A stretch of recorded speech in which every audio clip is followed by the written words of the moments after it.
Yes, yes, Kenya. Tamu sana, tamu sana, tamu sana, yes.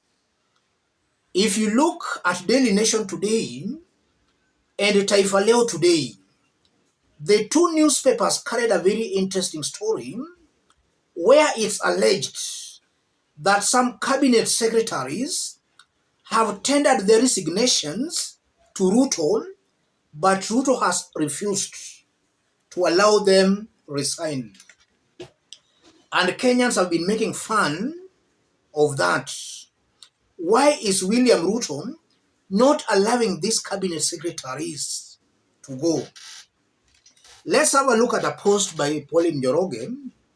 Pauline Njoroge, ni kama Shakahola, ukiingia haukubalishwi kutoka. And then you are seeing that drawing there, how Ruto is dealing with the CSS who want to resign. You are seeing he can't allow them resign.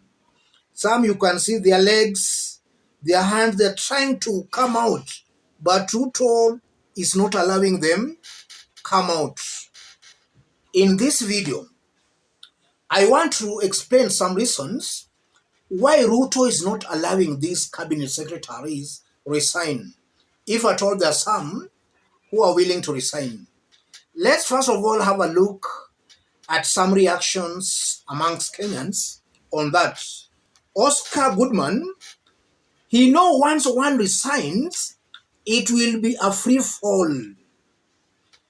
Ndungu Harun anawaambia, no one is leaving this incompetent administration. We will go down together. John Gitau, the captain says no one is getting out of the modern Titanic. Tony Diff, once in, never out. Those are some of the reactions from Kenyans. I want to explain why Ruto is not allowing these cabinet secretaries resign. In our earlier video, we dissected that in details, where we saw that already Professor Ndungu tendered his resignation. William Ruto rejected the resignation. Why is Ruto not allowing these cabinet secretaries resign? Let's dig deep.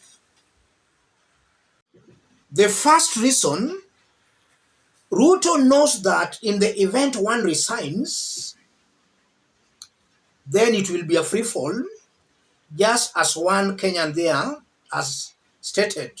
And that will actually paint the government as being very unpopular to a point no Kenyan is willing to serve in that government.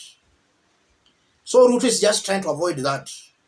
If one resigns, several will resign, the government will be seen as too unpopular to a point nobody wants to serve in that government. The second reason, closely linked to that point, if Ruto allows these resignations, then that alone will help in making the government unpopular amongst Kenyans. Kenyans will actually now see that this government is very unpopular, it's crumbling, nothing is working. And we saw that with Kibaki after the 2005 referendum, when some government officials, upon sacking some government officials, he was appointing others, but they were refusing. And that helped in making Kibaki's government even more unpopular, and that led to Kibaki losing 2007 presidential election. Ruto knows that such kind of a thing might repeat in this government. Another reason, we all know that Ruto's politics is based on propaganda, falsehood, deceit, and manipulations. I'm seeing a very high possibility where William Ruto has planned mass sackings. He'll sack these cabinet secretaries en masse. And he wants to do that now to tell Kenyans that, you see, I'm a very serious president. I know what I'm doing. If a government minister, if a cabinet secretary is not delivering, then that cabinet secretary has no place in my government. I'm seeing a very high possibility where Ruto has planned that, and he'll use that strategy to convince his naive supporters into believing that he's a person who cares about service delivery. The truth of the matter, Ruto does not care about service delivery. He appointed these individuals knowing fully well they were not up to the task. Ruto left very good brains and went for the likes of Aisha Jomwa, Limturi, Moses Kuria. Ruto appointed them deliberately, knowing they were not up to the task, and Ruto wants individuals like that, who he can control without the individuals raising complaints. That's also something coming out very, very clearly. So he might be planning that mass sacking.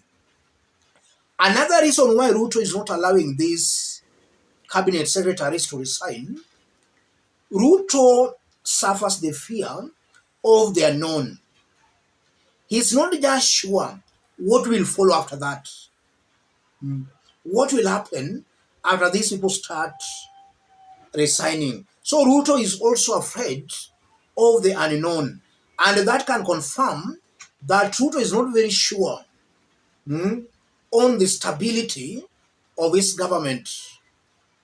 He's just there but very unstable, not very sure of what will happen tomorrow pertaining to his government. I believe those are the main reasons why Ruto is blocking these cabinet secretaries from resigning. But above all, as I conclude, Ruto's government has clearly failed. This is a moribund government, a government soon collapsing. And I'm saying that because if you look at most of these individuals serving in this government, they are people who are corrupt, who don't even qualify holding public offices. Starting with William Ruto himself. I don't believe Ruto qualifies holding a public office. And I'm saying that based on the characters he has appointed himself in his government and based on the ethnic composition of his government. We are seeing two communities. It started by Kenyans and the mountain. Now it's only one community. The Kenyans occupying government positions. That's a very tribal leader, a leader who cannot bring the country together, but is actually dividing Kenyans. And that goes contrary to the office of the president, because the office should be a symbol of national unity. Ruto is a symbol of national disunity. Let me stop it there, ladies and gentlemen. If you are watching us, but you have not yet subscribed, subscribe, give this video a like. Any person watching us outside Kenya, drop a comment, let us know from which part of the globe you are watching us from. If possible, subscribe, give this video a like. Let's meet in our next analysis. Thank you. Na mimi nauliza sasa, nyinyi vijana, William Ruto amechaguliwa juzi, mwaka moja. He has 9 years to go. You are talking about succeeding him. Munataka kurithi munataka kugawa mzee akiwa hai. Surely you people, what is you young people, what is the problem?